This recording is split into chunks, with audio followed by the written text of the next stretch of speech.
नमस्कार, आप देख रहे हैं अपना बिहार, आपके साथ मैं हूं अलीम अतहर। बुलेटिन में खबरों की शुरुआत करते हैं। पटना में आतंकी गतिविधियों से जुड़े मामले में लखनऊ से गिरफ्तार पीएफआई के जुड़े वकील नूरुद्दीन जंगी को आज पटना के कोर्ट में पेश किया गया। पटना पुलिस की एसआईटी की टीम ने उसे लखनऊ से गिरफ्तार किया था और वो आज उसे पटना लेकर पहुंची। पटना पुलिस ने उसे रिमांड पर लेने के लिए आवेदन भी दिया था, लेकिन न्यायालय ने नूरुद्दीन जंगी को जुडिशियल कस्टडी में भेज दिया। नूरुद्दीन जंगी ने खुद न्यायालय में अपना पक्ष रखा और कहा कि उसे इस मामले में जमानत दे देनी चाहिए, लेकिन कोर्ट ने उसकी अपील को खारिज कर दिया। और अधिक जानकारी दे रहे हमारे संवाददाता संजय कुमार। पटना में आतंकी गतिविधि और पीएफआई एसडीपीआई मामले में लखनऊ से गिरफ्तार नूरुद्दीन जंगी को आज न्यायालय में पेश किया गया था और यही नूरुद्दीन जंगी हैं जो आप तस्वीरों में देख सकते हैं। इनको न्यायालय में पेश किया गया था और अगले 23 जुलाई तक इनको जुडिशियल रिमांड में भेजा गया है। दरअसल नूरुद्दीन जंगी की ओर से कोई अधिवक्ता यहाँ पर नहीं थे। इन्होंने खुद न्यायालय से प्रे किया कि इन्हें बेल दिया जाए, लेकिन पटना पुलिस ने भी इनको पुलिस रिमांड पर लेने के लिए आज आवेदन दिया था। लेकिन न्यायालय ने जो नूरुद्दीन जंगी हैं, जो अधिवक्ता हैं लखनऊ में, ये मूल रूप से दरभंगा के रहने वाले हैं, लेकिन दिल्ली में वकालत करते हैं और इन्होंने बताया कि ये ईडी के मामलों की वकालत करते हैं और इन्होंने खुद न्यायालय से अनुरोध किया था कि इन्हें बेल दे दिया जाए, लेकिन न्यायालय ने इन्हें 23 जुलाई तक जुडिशियल रिमांड पर भेज दिया है। और आपने देखा तस्वीरों में कैसे नूरुद्दीन जंगी को यहाँ से लेकर पुलिस जुडिशियल रिमांड चूँकि दे दिया गया है तो उनको जेल के लिए लेकर रवाना हो गई है। तो नूरुद्दीन जंगी लखनऊ से यूपी एटीएस की मदद से एसआईटी ने इन्हें गिरफ्तार किया था। ये पेशे से अधिवक्ता हैं और इन पर आरोप है कि पीएफआई से जुड़े हुए जो मामले होते हैं, इसमें जो आरोपी लोग बनाए जाते हैं उनके लिए ये केस लड़ते हैं। इन्होंने बताया कि चूंकि ये 2000 में पिछला विधानसभा चुनाव लड़े थे, इसलिए इनको फंसाया गया है। इन्हें 500 से अधिक 520-22 तकरीबन वोट आए थे और ये बता रहे हैं कि एक साजिश के तहत इन्हें फंसाया गया और जो धाराएँ लगाई गई हैं ये बता रहे हैं कि ये धाराएँ न्याय संगत नहीं है। बहरहाल इन्हें जुडिशियल कस्टडी में भेज दिया गया है। पटना व्यवहार न्यायालय ने अपना फैसला सुना दिया है और इनको लेकर पटना पुलिस जेल चली गई है। संजय कुमार, न्यूज़ 18 पटना। और अब तक इस पूरे मामले में क्या कुछ हुआ आपको बता दें। दरअसल न्याय की हिरासत में वकील नूरुद्दीन जंगी को भेज दिया गया है। 23 जुलाई तक न्याय की हिरासत में जंगी को भेजा गया है। तो न्याय की हिरासत में है वकील नूरुद्दीन जंगी। 23 जुलाई तक न्याय की हिरासत में भेजा गया है। दरअसल पटना पुलिस ने रिमांड मांगा था, लेकिन पटना पुलिस को रिमांड नहीं मिला। लखनऊ से नूरुद्दीन जंगी की गिरफ्तारी हुई थी और आपको बता दें कि बिहार एटीएस ने लखनऊ से गिरफ्तार किया था नूरुद्दीन जंगी को। फुलवारीशरीफ आतंकी मॉड्यूल से जुड़ा यह पूरा का पूरा मामला है, जिसमें नूरुद्दीन को गिरफ्तार किया गया। वो बताया जा रहा है कि पीएफआई का एक सक्रिय सदस्य है। दरभंगा से विधानसभा चुनाव भी लड़ चुका है नूरुद्दीन जंगी। एसडीपीआई के टिकट पर नूरुद्दीन जंगी ने चुनाव लड़ा था और आपको बता दें कि पीएफआई से जुड़े लोगों की पैरवी करता हुआ नूरुद्दीन जंगी नजर आता है।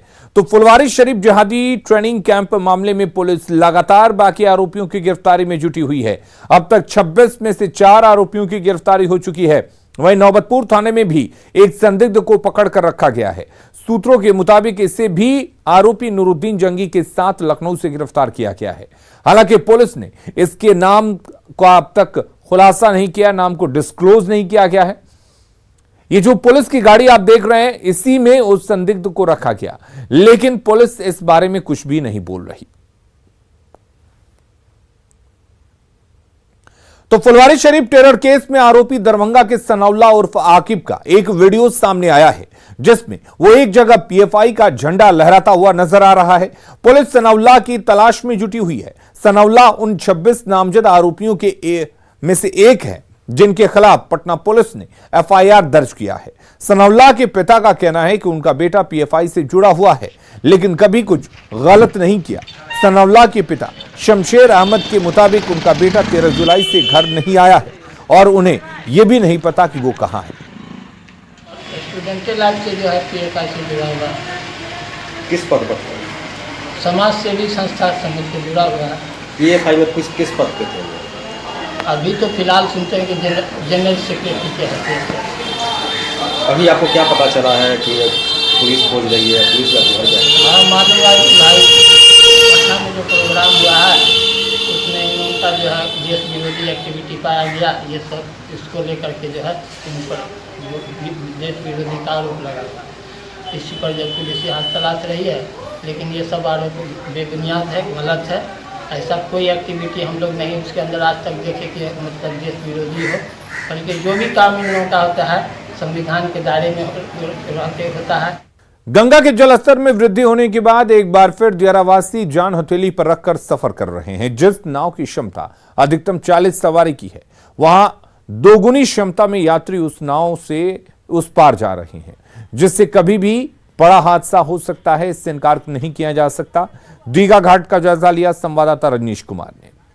गंगा के जलस्तर में वृद्धि होने के बाद दियारा वासियों की मुश्किलें एक बार फिर से बढ़ गई है और देख सकते हैं कि जो दियारा वासी हैं किस तरह से मौत का सफर कर रहे हैं। यानी जो गंगा की लहरें हैं वो दूर से ही डरा रही है, बावजूद नियति है कि दियारा वासी जो है हर बार इसी तरह जो है ओवरलोडेड नाव में सफर कर रहे हैं। तस्वीरें आपको हम दिखा रहे हैं कि देखिए नाव जो है किस तरह से बीच लहर में जो लचकती हुई जा रही है और कभी भी हादसा हो सकता है, क्योंकि जो जलस्तर उसमें लगातार वृद्धि हो रही है। और अब भी आप जो नाव की स्थिति आप देख सकते हैं किस तरह से नाव जो है बीच लहर से गुजर रही है। और जो नकटा दियारा है, मानस है समेत कई ऐसे गांव हैं जहां के लोग जो है राजधानी पटना आते हैं या पटना से अपने गांव जाते हैं, तो यही एकमात्र जरिया है नाव। और बीच में कोई पुल का साधन नहीं है। यही वजह है कि मजबूरन लोग साइकिल हो, मवेशी हो या बच्चे हो या महिलाएं हो, हर तरह से देख सकते हैं कि आप नाव ही एक सहारा है और नाव पर ही लोग ओवरलोडेड नाव पर मौत का सफर करते हैं। तो ये तस्वीर दिखा रहे हैं हम कि जिला प्रशासन एक बार देखे कि किस तरह से ओवरलोडेड नाव के सहारे जो है जो दियारा वासी है वो सफर कर रहे हैं और कभी भी हादसा हो सकता है। बीच में कहीं भी आपको एनडीआरएफ, एसडीआरएफ की टीम आपको नजर नहीं आएंगी, ना ही कोई बिहार पुलिस के जवान जो है मॉनिटरिंग करते हुए आपको दिखेंगे। तो इस पार से उस पार जाने के लिए एकमात्र नाव सहारा है, चाहे वो स्कूली बच्चे हों या फिर सब्जी विक्रेता हो या अस्पताल जाने वाले मरीज हो, उनके लिए एक बड़ी मजबूरी है कि नाव के सहारे वो पटना आते हैं और पटना से दियारा जाते हैं। लेकिन नाव की जो क्षमता है वो दोगुनी हो जाती है, क्योंकि सहारा मात्र नाव है और यात्री ज्यादा है। कैमरामैन सुबोध के साथ रजनीश कुमार, न्यूज 18 पटना। केंद्र सरकार के अलर्ट के बाद बिहार में कांवरियों की सुरक्षा बढ़ा दी गई है। सुल्तानगंज के अजगैवीनाथ से लेकर बाबा बैद्यनाथ के रास्ते तक हर जगह भारी संख्या में पुलिस की तैनाती की गई है। कल सावन का पहला सोमवार है, जिसे लेकर ट्रेनों में भी पुलिस कांवरियों की सुरक्षा को लेकर चौकस है।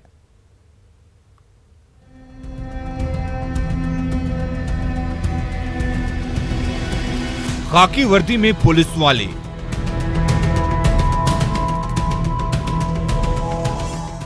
नीली वर्दी में पुलिस वाले, चौक चौराहों पर पुलिस वाले और सीसीटीवी से भी भीड़ पर नजर बनाए हुए हैं पुलिस वाले। ये भागलपुर के सुल्तानगंज की तस्वीर है, जहां केंद्र सरकार के अलर्ट और फिर पुलिस मुख्यालय के निर्देश के बाद कांवरियों की सुरक्षा को लेकर पुलिस चौकस है। खुद एसएसपी बाबूराम भी जमीन पर उतरकर सुरक्षा पर नजर बनाए हुए हैं। सहायक थाना बनाया गया है, नियंत्रण कक्ष बनाया गया है, ताकि 24 घंटे यहां पर नजर रखी जा सके और ज्यादा भीड़ भाड़ होने पे उसको स्ट्रीमलाइन कराया जा सके। कांवरियों की सुरक्षा के लिए बिहार पुलिस मुख्यालय ने हर जिलों के एसपी को कांवरिया पथ के साथ साथ स्थानीय शिवालयों की सुरक्षा बढ़ाने का भी निर्देश दिया है, जिसके लिए विशेष सशस्त्र पुलिस बल के 7000 अतिरिक्त जवानों की तैनाती की गई।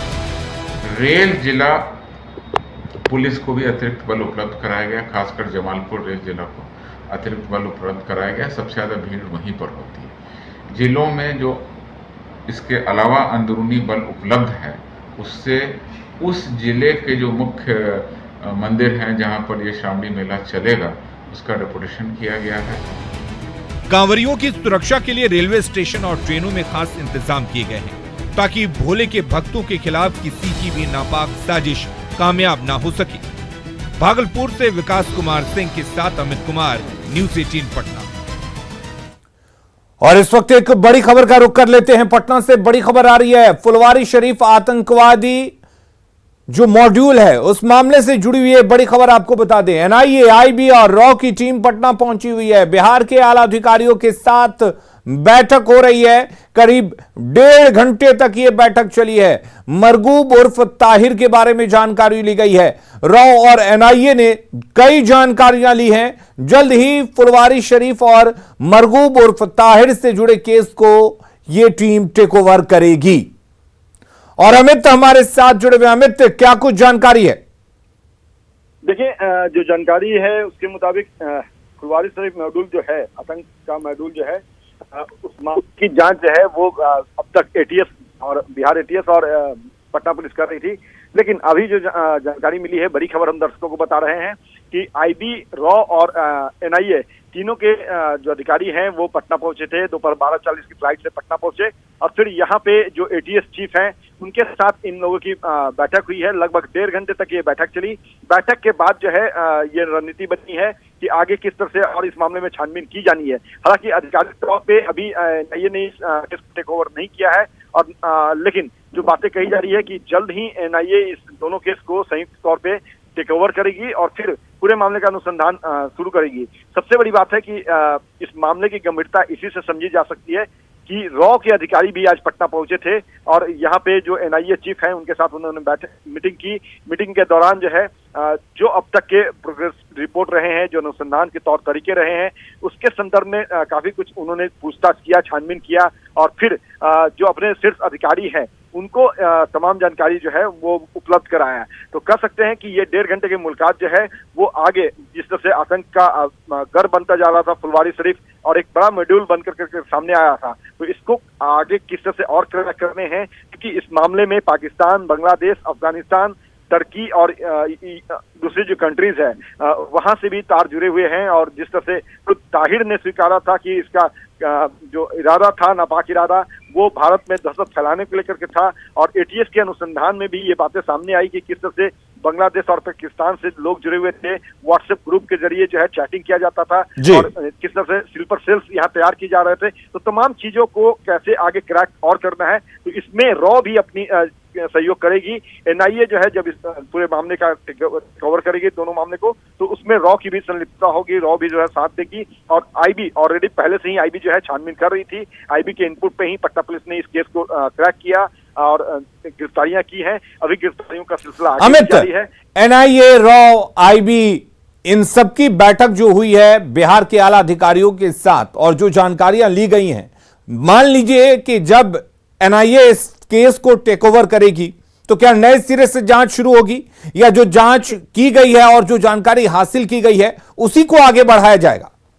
देखिए, एनआईए जब भी इस तरह के केसेस को अपने आप लेती है, अपने अंडर लेती है, टेक ओवर करती है, तो उसका एक फ्रेश एफआईआर होता है और उस एफआईआर के आधार पे आगे जो है छानबीन फिर से नए तरीके से शुरू की जाती है। लेकिन जहां तक बात रही, पहले जो अनुसंधान हुए रहते हैं, चाहे वो किसी भी स्टेट के हो, उस स्टेट की पुलिस ने जो अनुसंधान किए हैं, उनका तौर तरीका, उन्हें क्या लीड्स मिली थी, कैसे उन्होंने अनुसंधान किया और क्या साक्ष्य मिले हैं, सभी के जो फाइल होते हैं वो एनआईए जो है वो हासिल करती है। और फिर स्टेट पुलिस जो है, जैसे पटना पुलिस से वो बैठेगी और उनसे जो तमाम जो अब तक के अनुसंधान के रहे हैं पहलू, उसके बारे में जानकारी लेगी। फर्दर आगे उसका अपना फ्रेश जो है अनुसंधान शुरू होगा। लेकिन सबसे बड़ी बात है कि एनआईए के बारे में ये कहा जा रहा था कि जल्दी एनआईए इस केस को टेक ओवर करेगी, तो आज वो कहीं न कहीं वो तस्वीर अब सामने आ चुकी है, क्योंकि 12:40 की फ्लाइट से ये तीनों जो सुरक्षा एजेंसीज हैं उससे जुड़े अधिकारी पटना पहुंचे और यहाँ पे एटीएस चीफ के साथ ना सिर्फ उन्होंने वार्ता की, 1.5 घंटे का यह मुलाकात, 1.5 घंटे की मीटिंग्स,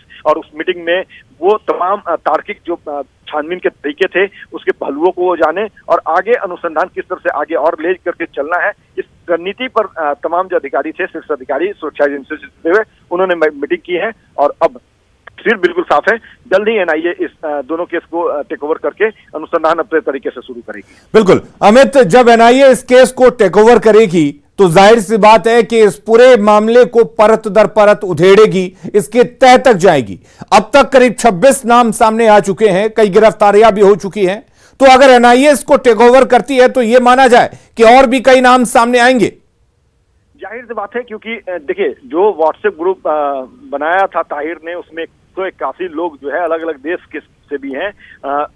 100 से भी कुछ लोग हैं, तो उन तमाम लोगों को तक एनआईए पहुंचना चाहेगी और उसमें सहयोग जो है वो रॉ करेगी। जो हमने पहले बताया है कि एनआईए जब अनुसंधान शुरू करेगी तो उसमें रॉ भी जो है वो अपने तरीके से सहयोग जो है वो एनआईए को करेगी। तो जाहिर सी बात है कि रॉ का जो अपना इंटेलिजेंस होगा वो काफी मददगार होगा एनआईए के लिए। पाकिस्तान में जो बैठे जो नापाक मंसूबा पाल रखे हैं इंडिया में दहशत फैलाने वाले दहशतगर्द जो है उन तक पहुंचने में एनआईए का मदद जो है वो रॉ के अधिकारी करेंगे। और यही वजह रही कि जब मीटिंग प्रस्तावित हुआ तो ये तीनों ही एजेंसीज के जो चलिए अमित, तो बहुत शुक्रिया आपका तमाम जानकारी देने के लिए। कल राष्ट्रपति पद का चुनाव है और इस चुनाव को लेकर बिहार के सियासी हलके में सरगर्मी तेज है। चुनाव को लेकर एनडीए के दलों की बिहार विधानसभा में बैठक हुई। बैठक में जेडीयू की तरफ से संसदीय कार्य मंत्री विजय चौधरी, बीजेपी की तरफ से उप मुख्यमंत्री तारकिशोर प्रसाद और हिंदुस्तानी आवाम मोर्चा की तरफ से ज्योति देवी शामिल हुई। उप मुख्यमंत्री तारकिशोर प्रसाद ने कहा कि ज्योति मुर्मू बहुत ही सशक्त उम्मीदवार है, माफ कीजिएगा, द्रौपदी मुर्मू बहुत ही सशक्त उम्मीदवार हैं और हमें पूरी उम्मीद है कि अंतरात्मा की आवाज पर लोग उन्हें वोट करेंगे।